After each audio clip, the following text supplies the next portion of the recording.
मेरे प्यारे देशवासियों, नमस्कार। अगस्त के इस महीने में आप सभी के पत्रों, संदेशों और कार्ड्स ने मेरे कार्यालय को तिरंगामय कर दिया है। मुझे ऐसा शायद ही कोई पत्र मिला हो जिस पर तिरंगा ना हो या तिरंगे और आजादी से जुड़ी बात न हो। बच्चों ने, युवा साथियों ने तो अमृत महोत्सव पर खूब सुंदर सुंदर चित्र और कलाकारी भी बनाकर भेजी है। आजादी के इस महीने में हमारे पूरे देश में हर शहर, हर गांव में अमृत महोत्सव की अमृत धारा बह रही है। अमृत महोत्सव और स्वतंत्रता दिवस के इस विशेष अवसर पर हमने देश की सामूहिक शक्ति के दर्शन किए हैं। एक चेतना की अनुभूति हुई है। इतना बड़ा देश, इतनी विविधताएं, लेकिन जब बात तिरंगा फहराने की आई तो हर कोई एक ही भावना में बहता दिखाई दिया। तिरंगे के गौरव के प्रथम प्रहरी बनकर लोग खुद आगे आए। हमने स्वच्छता अभियान और वैक्सीनेशन अभियान में भी देश की स्पिरिट को देखा था। अमृत महोत्सव में हमें फिर देशभक्ति का वैसा ही जज्बा देखने को मिल रहा है। हमारे सैनिकों ने ऊंची ऊंची पहाड़ की चोटियों पर, देश की सीमाओं पर और बीच समंदर में तिरंगा फहराया। लोगों ने तिरंगा अभियान के लिए अलग अलग इनोवेटिव आइडियाज भी निकाले। जैसे युवा साथी कृष्णिल अनिल जी ने। अनिल जी एक पजल आर्टिस्ट हैं और उन्होंने रिकॉर्ड समय में खूबसूरत तिरंगा मोज़ेक आर्ट तैयार की है। कर्नाटका के कोलार में लोगों ने 630 फीट लंबा और 205 फीट चौड़ा तिरंगा पकड़कर अनूठा दृश्य प्रस्तुत किया। असम में सरकारी कर्मियों ने दिधाली पुखरी वार मेमोरियल में तिरंगा फहराने के लिए अपने हाथों से 20 फीट का तिरंगा बनाया। इसी तरह इंदौर में लोगों ने ह्यूमन चेन के जरिए भारत का नक्शा बनाया। चंडीगढ़ में युवाओं ने विशाल ह्यूमन तिरंगा बनाया। ये दोनों ही प्रयास ग्रीनिच रिकॉर्ड में भी दर्ज किए गए हैं। इस सब के बीच हिमाचल प्रदेश की गंगोट पंचायत से एक बड़ा प्रेरणादायी उदाहरण भी देखने को मिला। यहाँ पंचायत में स्वतंत्रता दिवस के कार्यक्रम में प्रवासी मजदूरों के बच्चों को मुख्य अतिथि के रूप में शामिल किया गया। साथियों, अमृत महोत्सव के ये रंग केवल भारत में ही नहीं बल्कि दुनिया के दूसरे देशों में भी देखने को मिले। बोत्सवाना में वहां के रहने वाले स्थानीय सिंगर्स ने भारत की आजादी के 75 साल मनाने के लिए देशभक्ति के 75 गीत गाए। इसमें और भी खास बात यह है कि 75 गीत हिंदी, पंजाबी, गुजराती, बांग्ला, असमिया, तमिल, तेलुगु, कन्नड़ा और संस्कृत जैसी भाषाओं में गाए गए। इसी तरह नामीबिया ने भारत नामीबिया के सांस्कृतिक पारंपरिक संबंधों पर विशेष स्टैम्प जारी किया है। साथियों, मैं और एक खुशी की बात बताना चाहता हूं। अभी कुछ दिन पहले मुझे भारत सरकार के सूचना और प्रसारण मंत्रालय के कार्यक्रम में जाने का अवसर मिला। वहां उन्होंने स्वराज दूरदर्शन की सीरियल का स्क्रीनिंग रखा था। मुझे उसके प्रीमियर में जाने का मौका मिला। ये आजादी के आंदोलन में हिस्सा लेने वाले अनसुने नायक नायिकाओं के प्रयासों से देश की युवा पीढ़ी को परिचित कराने की एक बेहतरीन पहल है। दूरदर्शन पर हर रविवार रात 9 बजे इसका प्रसारण होता है और मुझे बताया गया कि 75 सप्ताह तक चलने वाला है। मेरा आग्रह है कि आप समय निकालकर इसे खुद भी देखें और अपने घर के बच्चों को भी जरूर दिखाएं। और स्कूल कॉलेज के लोग तो इसको रिकॉर्डिंग करके जब सोमवार को स्कूल कॉलेज खुलते हैं तो विशेष कार्यक्रम की रचना भी कर सकते हैं, ताकि आजादी के जंग के इन महानायकों के प्रति हमारे देश में एक नई जागरूकता पैदा होगी। आजादी का अमृत महोत्सव अगले साल यानी अगस्त 2023 तक चलेगा। देश के लिए, स्वतंत्रता सेनानियों के लिए जो लेखन, आयोजन आदि हम कर रहे थे, हमें उन्हें और आगे बढ़ाना है। मेरे प्यारे देशवासियों, हमारे पूर्वजों का ज्ञान, हमारे पूर्वजों की दीर्घ दृष्टि और हमारे पूर्वजों का एकात्म चिंतन आज भी कितना महत्वपूर्ण है। जब उसकी गहराई में जाते हैं तो हम आश्चर्य से भर जाते हैं। हजारों साल पुराना हमारा ऋग्वेद में कहा गया है, ओमान मापो मानुषी अमृतम धाततोकाय तनयाय संयो यूयम हिष्ठा भीषजो मातृतमा विश्वस्य स्थातु जगतो जनित्री ही।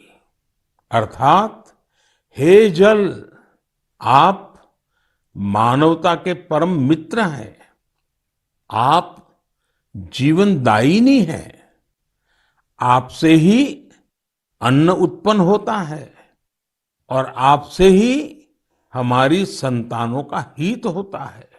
आप हमें सुरक्षा प्रदान करने वाले हैं और सभी बुराइयों से दूर रखते हैं। आप सबसे उत्तम औषधि हैं और आप ही इस ब्रह्मांड के पालनहार हैं। सोचिए, हमारी संस्कृति में हजारों वर्ष पहले जल और जल संरक्षण का महत्व समझाया गया है। जब ये ज्ञान हम आज के संदर्भ में देखते हैं तो रोमांचित हो उठते हैं, लेकिन जब इसी ज्ञान को देश अपने सामर्थ्य के रूप में स्वीकारता है तो उनकी ताकत अनेक गुना बढ़ जाती है। आपको याद होगा, मन की बात में ही 4 महीने पहले मैंने अमृत सरोवर की बात की थी। उसके बाद अलग अलग जिलों में स्थानीय प्रशासन जुटा, स्वयंसेवी संस्थाएं जुटी और स्थानीय लोग जुटे। देखते ही देखते अमृत सरोवर का निर्माण एक जन आंदोलन बन गया है। जब देश के लिए कुछ करने की भावना हो, अपने कर्तव्यों का एहसास हो, आने वाली पीढ़ियों की चिंता हो, तो सामर्थ्य भी जुड़ता है और संकल्प नेक बन जाता है। मुझे तेलंगाना के वारंगल के एक शानदार प्रयास की जानकारी मिली है। यहाँ एक नई ग्राम पंचायत का गठन हुआ है जिसका नाम है मंगत्या वाल्या थांडा। यह गांव फॉरेस्ट एरिया के करीब है।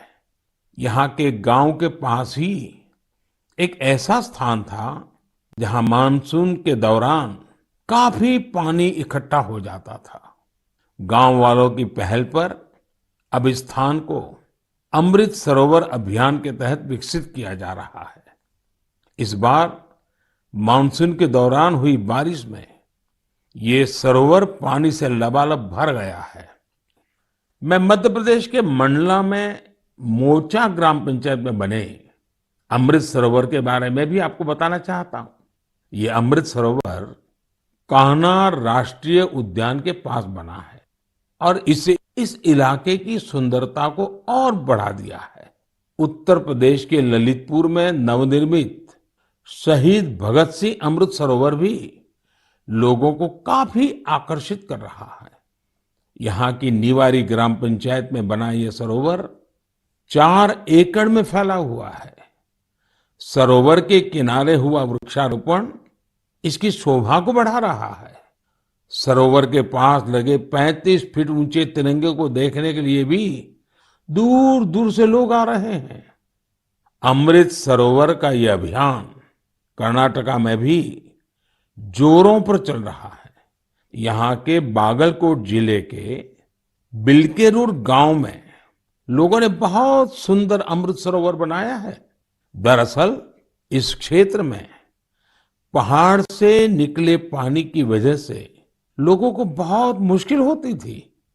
किसानों और उनकी फसलों को भी नुकसान पहुंचता था। अमृत सरोवर बनाने के लिए गांव के लोग सारा पानी चैनलाइज करके एक तरफ ले आए। इससे इलाके में बाढ़ की समस्या भी दूर हो गई। अमृत सरोवर अभियान हमारी आज की अनेक समस्याओं का समाधान तो करता ही है, हमारी आने वाली पीढ़ियों के लिए भी उतना ही आवश्यक है। इस अभियान के तहत कई जगहों पर पुराने जलाशयों का भी कायाकल्प किया जा रहा है। अमृत सरोवर का उपयोग पशुओं की प्यास बुझाने के साथ ही खेती किसानी के लिए भी हो रहा है। इन तालाबों की वजह से आसपास के क्षेत्रों का ग्राउंड वाटर टेबल बढ़ा है, वहीं इनके चारों ओर हरियाली भी बढ़ रही है। इतना ही नहीं, कई जगह लोग अमृत सरोवर में मछली पालन की तैयारियों में भी जुटे हैं। मेरा आप सभी से और खासकर मेरे युवा साथियों से आग्रह है कि आप अमृत सरोवर अभियान में बढ़ चढ़ करके हिस्सा लें और जल संचय और जल संरक्षण के इन प्रयासों को पूरी से पूरी ताकत दें, उसको आगे बढ़ाएं। मेरे प्यारे देशवासियों, असम के बोंगाई गांव में एक दिलचस्प परियोजना चलाई जा रही है, प्रोजेक्ट संपूर्णा। इस प्रोजेक्ट का मकसद है कुपोषण के खिलाफ लड़ाई, और इस लड़ाई का तरीका भी बहुत यूनिक है। इसके तहत किसी आंगनवाड़ी केंद्र के एक स्वस्थ बच्चे की मां एक कुपोषित बच्चे की मां से हर सप्ताह मिलती है और पोषण से संबंधित सारी जानकारियों पर चर्चा करती है। यानी एक मां दूसरी मां की मित्र बन उसकी मदद करती है, उसे सीख देती है। इस प्रोजेक्ट की मदद से इस क्षेत्र में एक साल में 90% से ज्यादा बच्चों में कुपोषण दूर हुआ है। आप कल्पना कर सकते हैं, क्या कुपोषण दूर करने में गीत संगीत और भजन का भी इस्तेमाल हो सकता है? मध्य प्रदेश के दतिया जिले में मेरा बच्चा अभियान, इस मेरा बच्चा अभियान में इसका सफलतापूर्वक प्रयोग किया गया। इसके तहत जिले में भजन कीर्तन आयोजित हुए, जिसमें पोषण गुरु कहलाने वाले शिक्षकों को बुलाया गया। एक मटका कार्यक्रम भी हुआ। इसमें महिलाएं आंगनवाड़ी केंद्र के लिए मुट्ठी भर अनाज लेकर आती हैं और इसी अनाज से शनिवार को बाल भोज का आयोजन होता है। इससे आंगनवाड़ी केंद्रों में बच्चों की उपस्थिति बढ़ने के साथ ही कुपोषण भी कम हुआ है। कुपोषण के प्रति जागरूकता बढ़ाने के लिए एक यूनिक अभियान झारखंड में भी चल रहा है। झारखंड के गिरिडीह में सांप सीढ़ी का एक गेम तैयार किया गया है। खेल खेल में बच्चे अच्छी और खराब आदतों के बारे में सीखते हैं।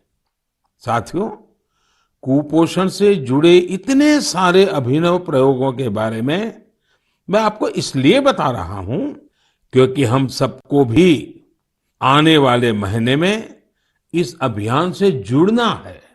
सितंबर का महीना त्योहारों के साथ साथ पोषण से जुड़े बड़े अभियान को भी समर्पित है। हम हर साल 1 से 30 सितंबर के बीच पोषण माह मनाते हैं। कुपोषण के खिलाफ पूरे देश में अनेक क्रिएटिव और डाइवर्स एफर्ट्स किए जा रहे हैं। टेक्नोलॉजी का बेहतर इस्तेमाल और जन भागीदारी भी पोषण अभियान का महत्वपूर्ण हिस्सा बना है। देश में लाखों आंगनवाड़ी कार्यकर्ताओं को मोबाइल डिवाइस देने से लेकर आंगनवाड़ी सेवाओं की पहुंच को मॉनिटर करने के लिए पोषण ट्रैकर भी लॉन्च किया गया है। सभी एस्पिरेशनल डिस्ट्रिक्ट्स और नॉर्थ ईस्ट के राज्यों में 14 से 18 साल की बेटियों को भी पोषण अभियान के दायरे में लाया गया है। कुपोषण की समस्या का निराकरण इन कदमों तक ही सीमित नहीं है। इस लड़ाई में दूसरी कई और पहल की भी अहम भूमिका है। उदाहरण के तौर पर जल जीवन मिशन को ही ले तो भारत को कुपोषण मुक्त कराने में इस मिशन का भी बहुत बड़ा असर होने वाला है। कुपोषण की चुनौतियों से निपटने में सामाजिक जागरूकता से जुड़े प्रयास महत्वपूर्ण भूमिका निभाते हैं। मैं आप सभी से आग्रह करूंगा कि आप आने वाले पोषण माह में कुपोषण या मालन्यूट्रिशन को दूर करने के प्रयासों में हिस्सा जरूर लें। मेरे प्यारे देशवासियों, चेन्नई से श्रीदेवी वरदराजन जी ने मुझे एक रिमाइंडर भेजा है। उन्होंने माय गॉव पर अपनी बात कुछ इस प्रकार से लिखी है। नए साल के आने में अब 5 महीने से भी कम समय बचा है और हम सब जानते हैं कि आने वाला नया साल इंटरनेशनल ईयर ऑफ मिलेट्स के तौर पर मनाया जाएगा। उन्होंने मुझे देश का एक मिलेट मैप भी भेजा है। साथ ही पूछा है कि क्या आप मन की बात में आने वाले एपिसोड में इस पर चर्चा कर सकते हैं। मुझे अपने देशवासियों में इस तरह के जज्बे को देखकर बहुत ही आनंद की अनुभूति होती है। आपको याद होगा कि यूनाइटेड नेशंस ने एक प्रस्ताव पारित कर वर्ष 2023 को इंटरनेशनल ईयर ऑफ मिलेट्स घोषित किया है। आपको ये जानकर भी बहुत खुशी होगी कि भारत के इस प्रस्ताव को 70 से ज्यादा देशों का समर्थन मिला था।